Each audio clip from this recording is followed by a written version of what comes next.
Video शुरू करने से पहले आप हमारे चैनल रहस्य टीवी इंडिया को नीचे दिए गए इस लाल बटन को दबा के सब्सक्राइब कर लें। साथ ही इस घंटे को भी क्लिक कर लें, जिससे कि आप हमारे वीडियोस देख सकें सबसे पहले। दुनिया की 10 अविश्वसनीय जगहें जो अभी भी मौजूद हैं। दुनिया में बहुत सी ऐसी अविश्वसनीय जगहें हैं जो दिखने में बहुत ही खूबसूरत होती हैं। ऐसी आश्चर्यचकित करने वाली चीजें पूरी दुनिया में मौजूद हैं। भले ही वो कोई स्मारक हो, कोई पुराना गांव हो या कोई आधुनिक शहर। ऐसी जगह बहुत से लोगों को भले ही पसंद ना हो, लेकिन कुछ लोगों के लिए ऐसी जगहें बहुत ही शानदार होती हैं और वास्तव में ऐसी जगहें धरती पे मौजूद भी हैं। आज हम आपको ऐसी ही 10 जगहों के बारे में बताने जा रहे हैं जो बहुत ही अविश्वसनीय हैं, लेकिन इस धरती पे वो मौजूद हैं। नंबर 10, जतेंगा, असम, भारत। भारत के असम में मौजूद जतेंगा गांव की आबादी 2500 के आसपास है, पर यह गांव पक्षियों के बिना कारण मरने के लिए मशहूर है। कहा जाता है कि जो भी प्रवासी पक्षी इस गांव में आते हैं वो कभी इस गांव से वापस नहीं जाते हैं, और यह भी कहा जाता है कि पक्षी सड़कों और गलियों में मरे पड़े मिलते हैं। सबसे ज्यादा हैरान करने वाली बात तो यह है कि इन पक्षियों की मौत सितंबर और अक्टूबर की अमावस्या की शाम को 6 बजे से लेकर रात 9:30 बजे के बीच में ही होती है। ये पक्षी सड़क पर केवल 1 मील के हिस्से में ही पड़े हुए मिलते हैं। स्थानीय लोगों के अनुसार आसमान में कोई शैतानी ताकत है जो पक्षियों की जान ले लेती है, पर इस बारे में वैज्ञानिकों की अलग राय है। उनका कहना है कि पक्षियों के मरने की वजह सघन कोहरा और ज्यादा ऊंचाई है, जिसकी वजह से पक्षियों को चक्कर आ जाता है और वो पेड़ की तरफ जाते जाते घरों और बिल्डिंगों से टकराकर नीचे गिर जाती हैं और अपनी जान गंवा देती हैं। एक और वैज्ञानिक धारणा के अनुसार पक्षी गांव की रोशनी की तरफ आकर्षित हो जाती हैं और बाद में वो घबराकर मर जाते हैं, लेकिन अभी तक कोई भी थ्योरी इस डरावनी जगह के बारे में सही साबित नहीं हुई है, इसलिए ये जगह अभी तक स्थानीय लोगों और पर्यटकों के लिए एक डरावनी जगह है। Number 9, slope point, New Zealand. Slope point New Zealand के दक्षिणी द्वीप के सुदूर दक्षिण भाग में स्थित है। यह जगह ठंडी और डरावनी हवाओं के लिए मशहूर है। कहा जाता है कि यह हवा इतनी ठंडी होती है कि यहाँ पर खड़े पेड़ भी बहती हवा की दिशा में मुड़कर टेढ़े हो चुके हैं।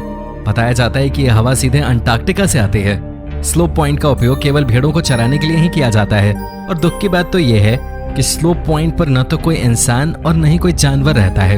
यहाँ पर मुड़े हुए पेड़ों की वजह से कुछ ऐसे शेल्टर बने हुए हैं जिनमें इन हवाओं से बचा जा सकता है, लेकिन वो भी सुनसान पड़े हुए हैं। यहाँ मौजूद समुद्र का नजारा रॉकी कोस्ट आइलैंड से बहुत ही प्यारा नजर आता है। यहाँ पर एक साइन बोर्ड है जिस पर स्लोप आइलैंड से इक्वेटर और साउथ पोल की दूरी लिखी हुई है। इसके अलावा वहाँ जंगलों में एक सोलर लाइट हाउस भी मौजूद है। यहाँ पर पहुंचने के लिए कोई सीधी सड़क नहीं है, पर 20 मिनट पैदल चलकर और पीले रंग के निशान का पीछा करके आप वहां तक पहुंच सकते हैं। नंबर 8, अल नास्ला रॉक फॉर्मेशन। बहुत सी प्राकृतिक जगहें ऐसी होती हैं जो पर्यटकों को अपनी तरफ आकर्षित करती हैं। उन्हीं में से एक है अल नास्ला रॉक फॉर्मेशन। यहाँ पत्थरों के बीच में मौजूद हल्की सी खाली जगह इन पत्थरों को बेजोड़ कलाकृति जैसा बनाती है। ये दोनों पत्थर प्राकृतिक रूप से यहाँ पर स्थित हैं और ये इस इलाके में काफी फोटोजेनिक हैं। इसके अलावा ये अभी तक लोगों के लिए रहस्य हैं और कोई भी इस रहस्य को नहीं सुलझा पाया है। Number 7, painted dunes, USA. Painted dunes Lawrence volcanic national park में स्थित हैं। ऊपर से देखने पे ये वाटर कलर पेंटिंग लगती है। लाल और संतरी रंग से भरी हुई पहाड़ी, बड़े बड़े पेड़ पूरी पर्वत श्रृंखला पर खूबसूरत लगते हैं। हालांकि रंगों से भरी हुई पहाड़ी ऐसी लगती है कि किसी खूबसूरत कलाकार की कल्पना है और ये प्रकृति का एक अद्भुत नमूना है। ड्यून्स के असामान्य दिखने के पीछे सिर्फ कलाकार का हाथ है। पेंटेड ड्यून्स के पीछे की असली वजह ज्वालामुखी की राख है। ये राख रंग बिरंगी इसलिए लगती है क्योंकि ये राख ज्वालामुखी के ऊपर से गर्म लावा के साथ गिरती है। Number 6, hide and seek beach, Odisha. Hide and seek beach Bharat के ओडिशा में स्थित है। इसकी सबसे दिलचस्प बात यह है कि यहाँ पर समुद्र गायब हो जाता है और फिर चमत्कारी रूप से दोबारा आ जाता है। यहाँ जाकर आपको कभी न भूलने वाली खुशी का एहसास होता है और आप भी प्रकृति के इस चमत्कार को देखकर झूम उठते हैं। सबसे मजेदार बात यह है कि समुद्र इस बीच पे 5 किलोमीटर आगे तक आ जाता है और फिर 5 किलोमीटर तक पीछे भी चला जाता है। पानी के पीछे जाकर लोग पैदल चलते हुए समुद्र के बीच में जाकर समुद्र को निहार सकते हैं।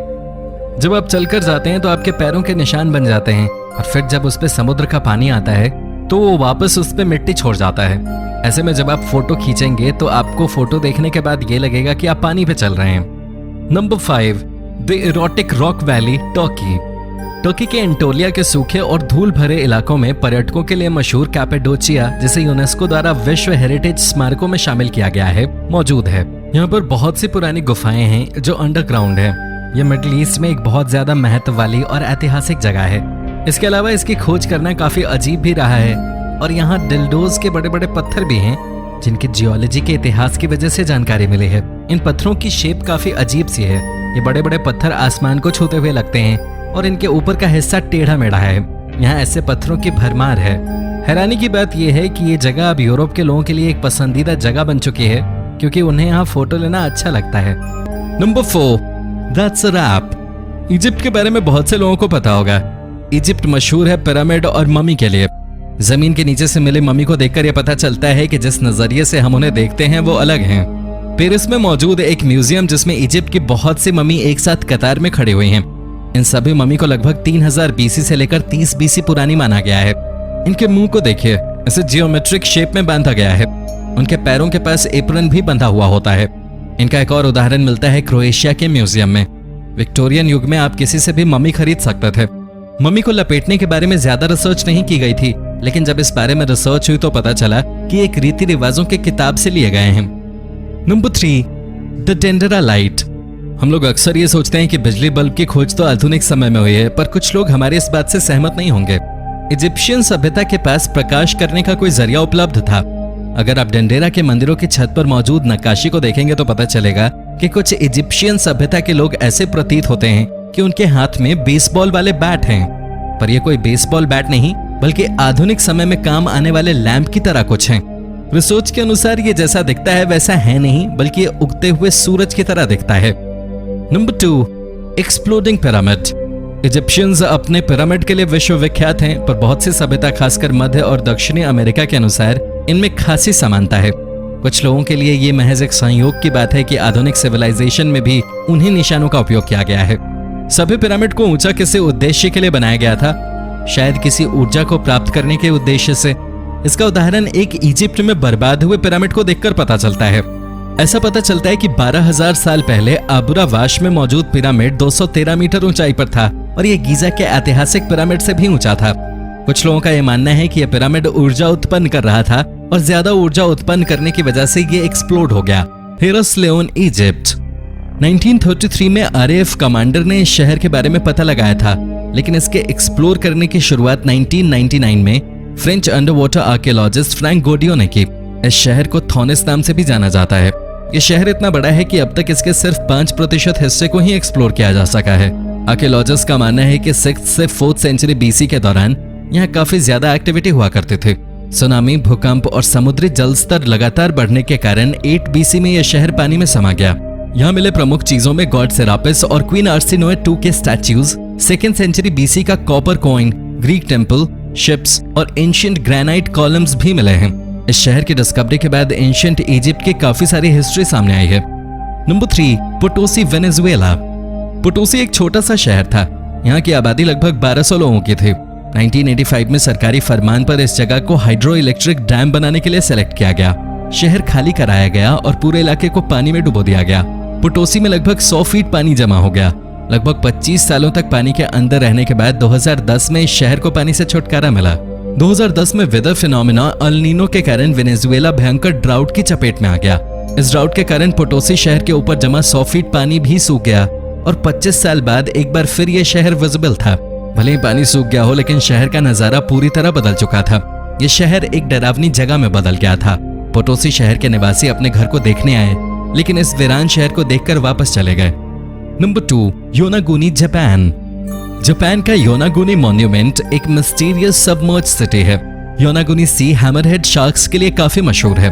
1986 में डाइवर किहाचिरो अराताके शार्क्स की तलाश कर रहे थे, तभी उनकी नजर पत्थर से बने स्ट्रक्चर पे पड़ी। किहाचिरो ने जब करीब जाकर देखा तो वो हैरान रह गए। पत्थरों से बना यह स्ट्रक्चर काफी दूर तक फैला हुआ था और काफी हद तक एक शहर जैसा था। आर्कियोलॉजिस्ट के लिए भी योनागुनी मिस्ट्री बना हुआ है। कुछ का कहना है कि नेचुरल फॉर्मेशन है, वहीं ज्यादातर आर्कियोलॉजिस्ट इस बात पे जोर देते हैं कि ये एक शहर है।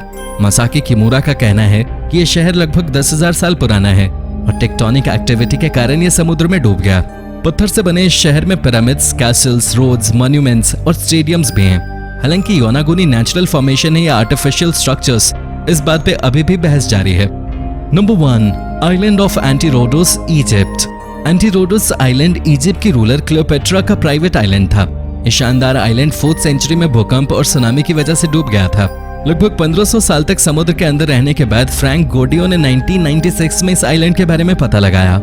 एक क्वीन के प्राइवेट आइलैंड के बारे में पता चलते ही दुनिया भर के मरीन आर्कियोलॉजिस्ट इस आइलैंड को एक्सप्लोर करने लगे। यहाँ पर 200 से ज्यादा खूबसूरत स्कल्पचर्स मिले हैं। मार्बल और ग्रेनाइट से बने कई खूबसूरत कमरे और मंदिर भी मिले हैं। यहाँ मिले ज्यादातर कीमती सामान को निकालकर अलग अलग म्यूजियम्स में रखा गया है, लेकिन इस डूबे हुए शहर की खूबसूरती अभी भी कायम है। इजिप्ट की सरकार एंटीरोडस को अंडर वाटर म्यूजियम में बदलना चाहती है। इनमें से आप किस शहर को देखना चाहते हैं? कमेंट में जरूर बताएं और चैनल को सब्सक्राइब करना ना भूलें। धन्यवाद।